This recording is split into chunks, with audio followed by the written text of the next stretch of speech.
Hey guys, it's about 10 o'clock at night. It's Sunday evening. I wasn't really going to make a video today, but I was scrolling through this really helpful page on Facebook and came across this little article type thing of how to help a loved one who has an invisible illness. And I'm not just referring to my friends and my family using these techniques or these key phrases with me and in my life, but this can go for anybody that you know that has a chronic disease or an invisible illness or an autoimmune disease, anything like that. So, a little bit of backstory. When all this first started happening in November, before anybody knew what it was, including myself and Megan, everybody was telling us to try these different things. And at that point in time, it was extremely helpful because we had nothing to go based off. We switched detergents for a while. I quit using a certain type of deodorant. I quit using a certain type of body wash. Um, just different things like that just to see what the allergen was when we thought it was an allergen. So then we go to the doctor and have all the testing done and find out that it is actually an autoimmune disease and that nothing was causing that. And even after I told my close friends and my close family, it was still a matter of, well, I still think it's something in your body that's making you sick. You should probably really still switch your detergent, or you should probably quit using that type of body spray, or you should switch your um, deodorant or fabric softener or just body wash, stuff like that. Even after I had explained, that it's not caused by that. For one, we've tried all that, and two, I have lab results that prove that none of that is a factor in my sickness. Well, now I have this other invisible illness going on that the doctors have no idea what it is yet, and I'm in a ton of pain every day, and nobody really knows that. Not a lot of people understand that. Um, this pain some days could be on a scale of 1 to 10 on a 4 maybe, but on other days it exceeds level 10 and I literally cannot move. Megan has to help me out of bed. She has to help me get up and walk to the bathroom. She has to help me up off the couch if I'm sitting. Those are the days I can't do anything. I can't cook. I can't clean. I feel completely useless. It hurts just to breathe those days, and I have quite a few of those. Um, so this is just a little reminder that, invisible illnesses do exist and chronic pain is very, very real. And that it's hard to deal with because a lot of people don't see what you're going through. They don't understand. It's not visible to them. It doesn't look like you're in pain. It doesn't look like you're sick. So us as human beings just automatically look at somebody, and if our minds think that they look okay, oh well, there's nothing wrong with them. Well, we need to stop thinking that way because everybody is fighting their own personal battles and we have no idea what they're going through. Just like one day we had went out and we had a really great day. We were shopping, we were having a great day. It was a day I had off work. We went out to lunch. And while I was extremely tired and fatigued that day, it was still a really great day. Well, the next day comes, I'm just in horrible pain. I can't move. I can't do anything. I think I completely overdid it the day before. But it varies from day to day. And I got a comment that, well, weren't you just doing this yesterday? Yes, I was doing that yesterday. But what happened yesterday is completely different than what can happen today. What can happen tomorrow? I was in really bad pain last night, and today it hasn't been that bad. I mean, I'm still in pain, but it's not the level that it was at last night. So I really just wanted to touch on helpful things to say to somebody who has an invisible illness or chronic pain, because the things that people say to people that have that could be upsetting and things like that, and you wouldn't even realize it. So, thing number one, this is going based off the little article that I have read. Ask, what do you want me to understand about what you're going through? That just speaks volumes. If I have a friend or a family member come to me and doesn't make assumptions or just guesses on my health that day, and they ask, what do you want me to understand about what you're going through? It's wow, they're taking the time to care, they're taking that moment to really want to understand what is really going on that day. Number two is ask, how are your levels today? No one ever asks this, and yet it helps them so much. So, what are your levels today? Well, I'm a 4 today. I was a 10 yesterday, I'm a 4 today, so I'm doing a little bit better today. It's very helpful. Okay, number three, keep in touch. They need to continue with friendships. You can email, call, or send a care package, is what it says. You know, a simple call, a simple text, a card in the mail, you know, it gets really depressing to have to go through this and to sit at home day in and day out, not able to do the things that you could normally do. So, a simple call or a simple text or a card in the mail can mean the world to somebody that's going through this because it shows you took the time out and it shows that you actually care and that they're not alone. Okay. Be honest. It's okay to say, I don't know what to say, but I care about you. Just like if somebody's in the hospital or somebody loses a loved one, we don't know what to say. I'm sorry, I'm sorry, I'm sorry. That's the most common used phrase in situations like that. I'm sorry, I'm sorry, I'm sorry. It's okay to say, I don't know what to say, but I care about you and I understand that you don't feel well. It's okay for you not to know what to say. You know, my neighbor that I'm extremely close with just had a double mastectomy and is getting ready to have to go through chemotherapy and radiation. And we talk quite often. I just love her to death.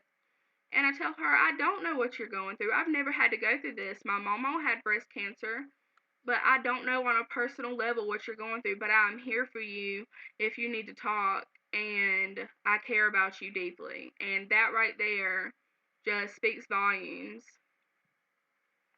Okay. Ask, do you need to vent? I'm all ears. Some days I'm just a big ball of built up stress and frustration and emotion. And I complain, I feel, all the time because I always don't feel good and I'm always in so much pain. And I feel like I'm a burden to everybody. I feel like I'm a burden to my wife. I feel like I'm a burden to my neighbors because they take care of me quite a bit. I feel like I'm a burden to my mom and my dad because I literally complain all the time, I feel like. And after a while, I'm sure they get tired of hearing, well, Chastity, how are you doing today? Or how are you feeling today? Well, I don't feel too great. This hurts and this hurts, and I'm running a fever again, and I have hives everywhere, and they really hurt, or my lips are swelled up, or my eyes are swelled up. I can't see. I haven't eaten all day because I haven't felt good. I think I'm dehydrated. I haven't been drinking enough. Blah, blah, blah, blah, blah. And I feel really bad for the people around me sometimes because it's just like all day, every day. And it gets redundant. So if you come to me or come to somebody with these problems and say, do you need to vent? It's like you're asking to hear this and we're not just piling this up on top of you. And I feel really guilty sometimes because I can't go on with my daily activities like I would normally be able to do. And for me to sit back and complain, I just feel really bad about it sometimes. Okay. Tell them, I really admire how you are handling this. I know it's difficult for you. Um, I don't really know what to say about that one. I just feel like in this situation sometimes people, and this could be completely made up in my mind, but I just feel like people don't understand to the point where I'm being viewed as I don't know, being lazy maybe, or, not willing or not strong enough to push through it and to continue on, and not go to work every day. And I'm not gonna lie, my job was really stressful and I had a lot I had to deal with. But I was super upset when I signed those papers because I really do love my job and I have made some really great friends there and I miss them so much. And me not being a people person with this job has taught me to communicate with the public better. And I really enjoyed, having those customers that would come in regularly that I got to know on a personal level and I grew relationships with. So it was really hard for me to do that. Um, so sometimes it's just nice to hear, I know you're going through a lot. I know this is hard on you. I admire you for being able to do this. Because some days I feel like I'm the weakest person on the face of this planet because on really bad days, I don't want to do anything and I just want to completely give up. So to hear from a family member or from some friends that, they know that this is difficult on me and this isn't just an easy ride, that means a lot. Okay. Offer your time. Quote unquote, I have Monday free if you need me to run some errands or take you somewhere. And while I don't ever want to go anywhere, I don't like going out. I don't like being in public because if I start breaking out in hives or if I start hurting really bad, I don't being in a public setting. I like to be at home until, we can get this all figured out. I just don't like going out anymore.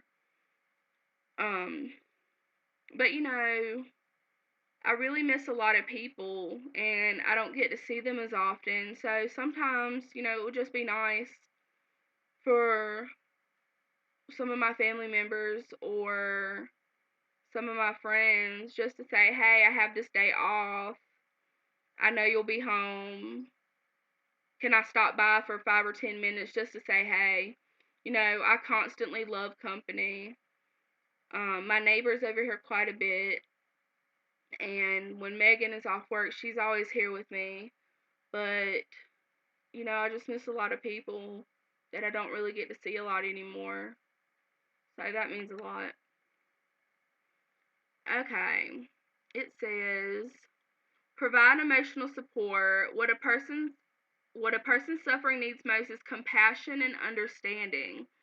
And while, unless you're in a situation like this, you can never truly understand what I'm going through or what somebody with this is going through, just some compassion and, some unconditional love and support means the world. Because, like I said in one of my past videos, if it wasn't for my support team, I wouldn't be able to do this because me as an individual person, I'm not strong enough to go through what I'm going through. And it's the support from my family and it's the support from my friends and more than anything, the support from God that is pulling me through this because I feel like I'm going crazy some days.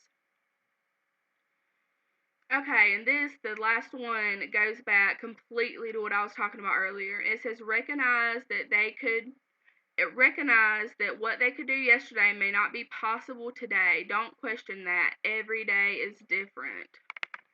So while let's say I had a really bad day yesterday, today I'm not having that bad of a day.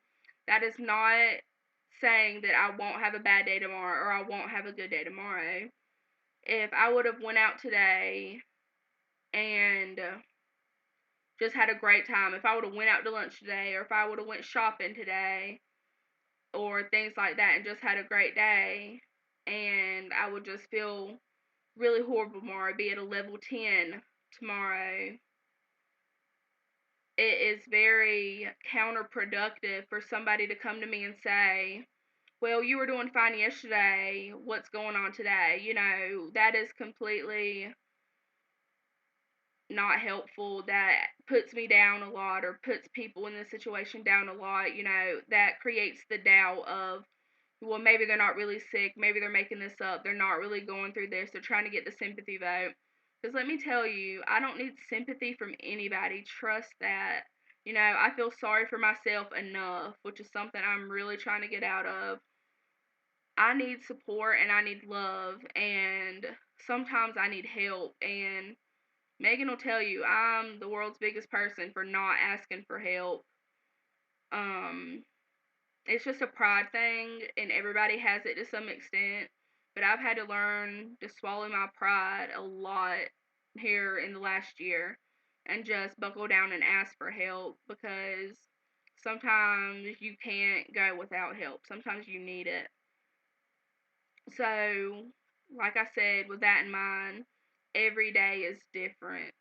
You know, what happened yesterday is different from what happened today, and it's going to be different from what I'm going to be feeling tomorrow or what's going to be going on tomorrow. So, that is pretty much all I wanted to talk about in this video.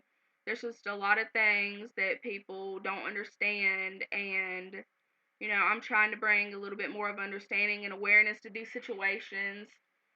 Um, it's basically like a help me, help you kind of thing. If I am needing support or needing love or needing some help, I can't expect that and not, inform people on, what are the proper things to say and what I don't take very well. Um, and I need constant people in my life, especially during this time. Like I said, I don't know if it was in yesterday's video or what, I'm scared to death of what is to come for me, because I'll be 23 in just a few weeks, and I did not picture my life like this. So I don't need to be worrying about not having the friends that I have, or people not talking to me that I've talked to for years and been friends with or been close to.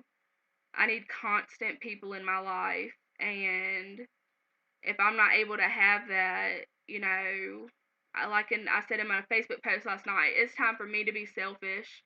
It's time for Chastity to take care of Chastity, because Chastity is taking care of everybody else for so long, and I have to do what's best for me and my health right now. And if that comes to leaving a stressful situation, I will do so, and it's not me being a bitch, and it's not me being ugly or anything like that.